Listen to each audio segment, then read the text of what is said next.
Do you notice a pattern with the problems that we've been doing so far? Let's see. The pattern is that we are given y is a function of x, then we're given a value for x, then we're given delta x, which is equal to a small increment of x, and then we're asked to find delta y, which is a small increment of y. Then what do we do with it? After we find delta y that's related to that delta x, here's what we can do with it. Then, in the function y equals f of x, when the independent variable, that's x, when the independent variable changes from x to x plus that little delta x, that implies that the dependent variable, that's y, will be changing. It will change from y to y plus delta y.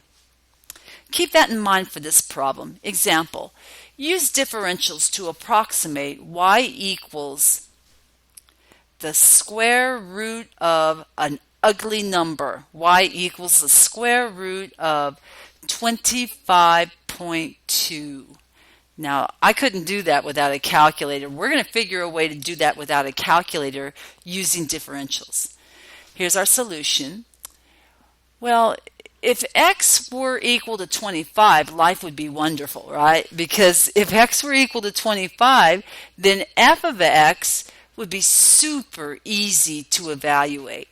That's because we know that f of x given to us here is equal to the square root of x. And f of 25 would be equal to 25, which is a nice number 5. Okay, so we're going to use differentials for this. We're going to say this. Given y equals the square root of x. Now let me pause. Where did that come from? Well, they're asking us to find y equals the square root of something, 25.2, so it makes sense that we would say let y equal the square root of x.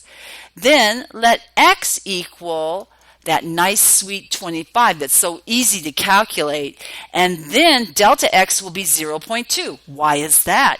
That is the difference between the number they want us to take the square root of, 25.2, and the number we love, 25. So subtract those, you get 0.2. Then find the difference in the y's, delta y, and then we'll use that to calculate the square root.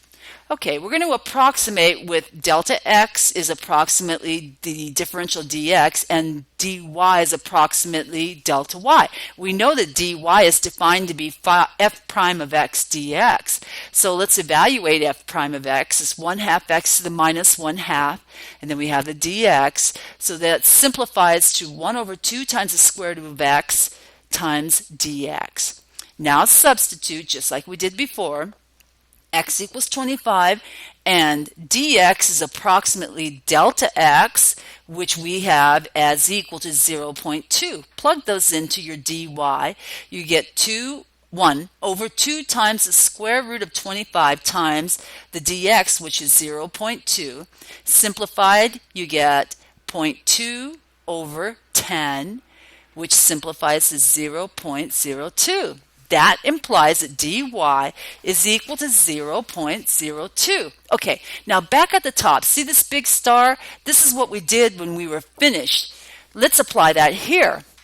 When x changes from 25 to parenthesis 25 plus 0.2, of course that means 25.2, then, according to the star statement, y equals the square root of x changes from 5 to parenthesis 5 plus 0.02. That's our dy. See? So that implies that y equals the square root of 25.2 is the same as 5 plus 0.02, which is 5.02.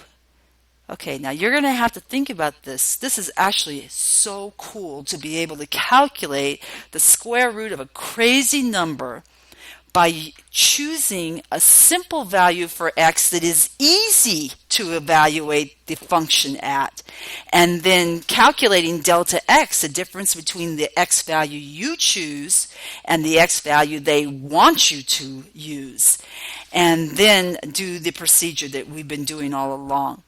When you do your homework using this method, be very careful about the way you choose x. Make sure, whether it's a root function like this or an exponential function or a trigonometric function, choose your x value as a value of x that is really easy to evaluate the function at.